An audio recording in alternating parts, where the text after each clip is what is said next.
Pemirsa, sekarang kita berada di perkampungan nelayan, Kelurahan Talo, Kota Makassar. Kehidupan ekonomi dan pendidikan di daerah ini sangat memprihatinkan. Untuk itu mari kita telusuri lebih dalam tentang kehidupan nyata perkampungan ini. Ya sudah, karena dia rajin belajar. Setelah belajar di sana sekolah buta huruf, dia rajin belajar. Aku juga belajar kalau foto di kantor, bahagia pintar-pintar baca. Sudah hampir mungkin 8 tahun SD. Bapaknya tidak sekolah karena dulu mamanya tidak ada biaya sekolah, tapi sampai SD saja. Bisa sedikit-sedikit waktu belajar di sana di Metepe. Sudah bisa. Anak-anak juga bisa belajar, bisa menulis, bisa lihat huruf juga diajar. Karena mau pintar. Iya. Kalau membaca bisa, tak menulis enggak. Ya ada kemajuan. Sudah pintar nih menulis. Mungkin ada 20 orang. 20 orang? Iya. Sekitar 20 orang. Bagian di dalam sana, bagian di bawah 5 bulan. Bisa membaca, bisa menulis. Iya, bisa tanda tangan. Mungkin 50 per hari. Itu lagi kalau 30 kita jual, kadang tidak cukup dalam satu hari. Iya. Kadang masak kalau malam, kadang masak kalau pagi, malam tidak. Kalau tidak cukup, anak-anak tidak tahu, bilang tidak ada uang, pasti menangis, dia minta. Saat ini kita berada di Kecamatan Talo, salah satu kecamatan di kota Metro Makassar. Tepatnya kita berada di Kelurahan Talo, sebuah perkampungan nelayan yang dihuni oleh kurang lebih 400-500 kepala keluarga. Mereka bermata pencarian sebagai nelayan kurang lebih 85%.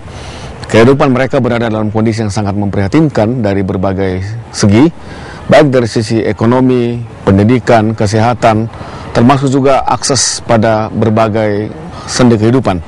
Inilah generasi-generasi dari perkampungan nelayan Kelurahan Talo di tempat ini. Ada banyak dari mereka yang tidak mendapatkan pendidikan yang layak sebagaimana mestinya. Ini dikarenakan karena faktor ekonomi dan motivasi dari orang tua sendiri, yang mereka pun mempunyai pendidikan yang sangat rendah, sehingga anak-anak ini hanya membantu mereka bekerja, membantu orang tua bekerja di laut. Kita dengarkan penuturan dari beberapa keluarga. Ya, kalau mereka biasa dari kalangan orang tua biasa, dulu kan istilahnya sekolah itu tidak terlalu penting bagi mereka. Cuma cari uang tok saja yang dia. Iya, sampai anak-anaknya sekarang kalau dibilang sekolahnya itu sampai SD biasa sudah cari uang. Buta huruf berkisar 60 lah kalau di warga saya di RTD toh.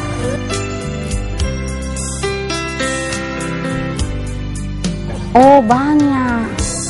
Pertama ada pertemuan, dipanggil hari dia tidak mau, enggak bisa kak, mana mau ditandatangani, mau dibaca gitu. Dalam pergaulan kayaknya kesang keki, tidak, kayaknya terbelakang gitu, tidak ada peningkatan. Anak sudah ditanya, enggak bisa kan ajar mamaku, enggak bisa membaca mamaku gitu. Anak bisa didau ini apa sudah berhasil, ada untungnya apa tidak, bisa-bisa gali lubang tutup lubang. Oh, membantu sekali masyarakat karena saya sendiri masuk di dalamnya situ.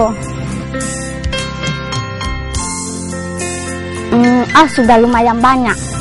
Dari yang tadinya hampir 90%, kalau menurut saya penilaian saya sudah 60, sudah banyak bisa membaca.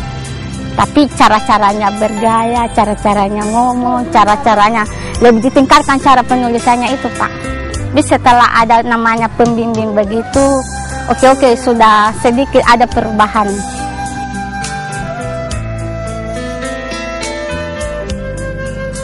Memang kamu mau benar-benar ini belajar walaupun kamu di rumah, kalau betul-betul mau membaca atau menulis. Apalagi anakmu sekarang kan kebanyakan anak sekolah, kamu kan bisa juga diajari begini-begini dari anak, walaupun kamu dari dulu tidak bisa membaca, sekarang kan anak bisa mengajari kita.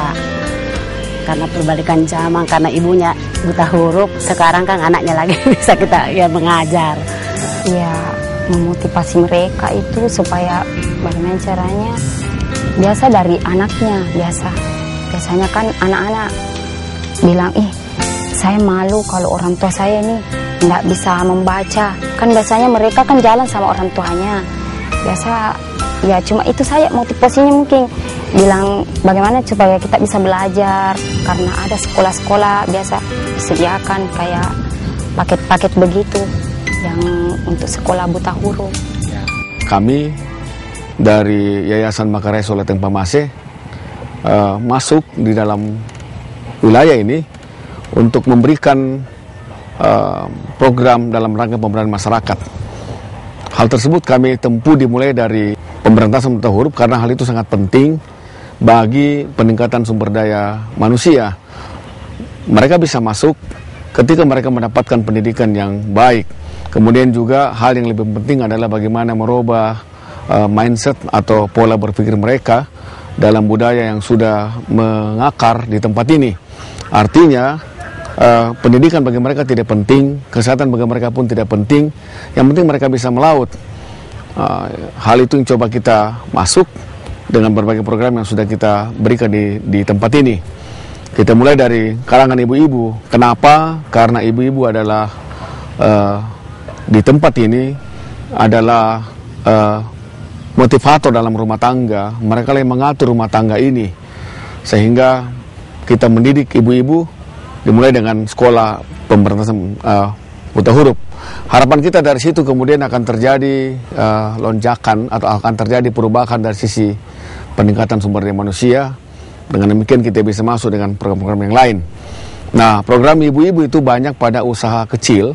Mereka mengembangkan kios, sementara suaminya adalah nelayan, ya, yang mencari makan di laut, dan mengisi waktu senggang itu ibu-ibu membuka kios. Nah, kios ini pun kita berikan banyak berbagai pelatihan. Selain pemberantasan buta huruf, kita juga memberikan mereka pelatihan bagaimana mengelola kios itu, sehingga mereka tahu kapan mereka untung, kapan mereka rugi, sehingga mereka tidak menggunakan seluruh uang yang mereka dapatkan pada hari itu untuk konsumsi mereka, tapi mereka juga kita ajar bagaimana menabung, bagaimana berorganisasi dalam satu kelompok masyarakat yang kecil. Harapan kita itu akan menjadi menjadi motivasi bagi masyarakat yang ada di sekitar untuk mendapatkan dampak daripada program kita. Jadi dengan adanya program MATP Masuk ini, melalui PBH-nya, maka kami selaku RT menyampaikan sama warga bahwa ada program seperti ini, dan warga juga menyambut baik bahwa memang kami ingin juga belajar dan tahu baca. Dengan tersampainya seperti itu, maka ya kami dengan MATP berkoordinasi dan dibentuklah suatu pendidikan di mana tempatnya di sini juga, Pak. Jadi kami hampir setiap hari itu mendampingi mereka, mendampingi warga dalam proses belajar mengajar.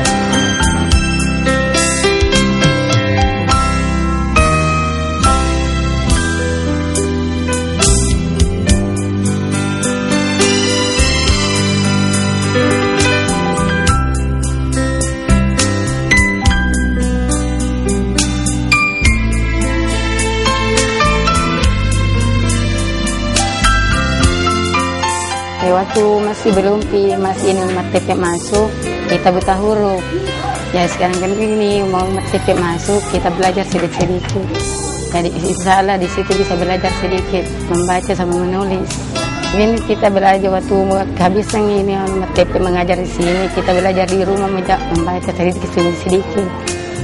Ya kita ini cuma suami kan buta huruf kan. Dia punya suami sama tangan SD, sedangkan saya juga sama. Di situ kita ini mau masuk MATP, kita mendaftar masuk, dipanggil sama Pak RT, udah mau belajar, bilangnya Pak Nah di situ nih Pak, kita belajar sedikit demi sedikit.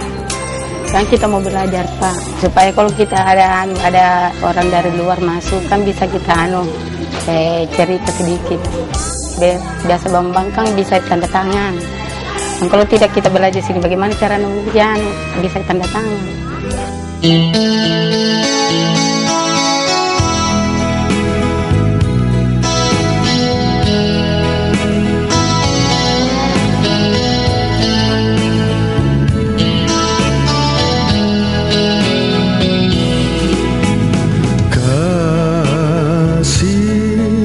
Pasti lemah lembut, kasih pasti memaafkan, kasih pasti murah hati, kasihmu Tuhan. Ajarilah kami saling mengasihi, ajarilah kami ini saling mengampuni, ajarilah kami ini kasih-Mu ya Tuhan, kasih-Mu kudus tiada batasnya.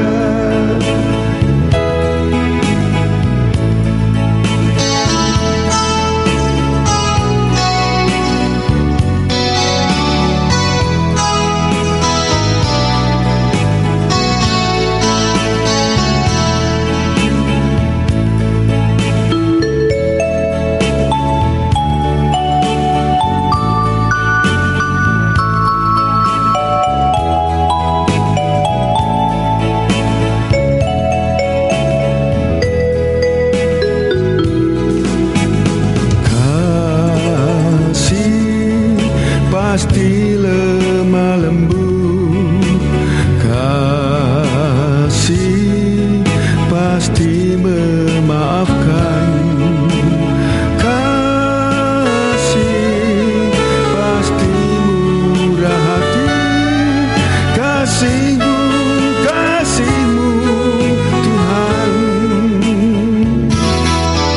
Ajarilah kami ini saling mengasihi, ajarilah kami ini saling mengampuni, ajarilah kami ini kasih-Mu ya Tuhan, kasih-Mu tulus tiada batasnya. Ajarilah kami ini saling mengasihi, ajarilah kami ini saling mengampuni, ajarilah kami ini kasih-Mu ya Tuhan, kasih-Mu tulus tiada batasnya, kasih-Mu